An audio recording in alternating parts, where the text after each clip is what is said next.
अस्सलाम वालेकुम। ये देखें कि आप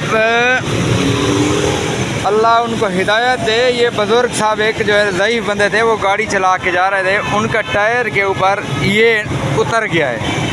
वो बेचारे परेशान कर कह रहे हैं कि बेटा अब ये मुझे काट दें, किसी तरह मैं घर तो पहुँचूँ।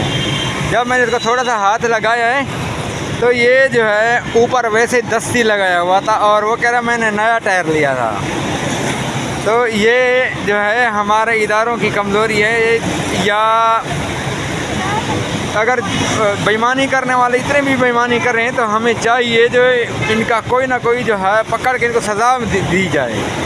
अभी उसके साथ जो है अम्मा भी बैठी हुई थी बुज़ुर्ग से, तो अगर उनको कुछ हो जाता ठीक है तो कौन ज़िम्मेदार था।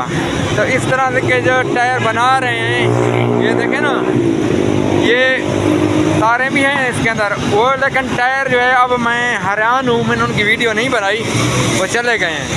तो अल्लाह ताला जो है उनको हिदायत दे। ये जेल रोड है, जेल रोड का जो है ना, ये जहाँ कोई इस साइड पे जो है जेल भी है और ये जेल रोड का वाक़या है जो लाहौर का।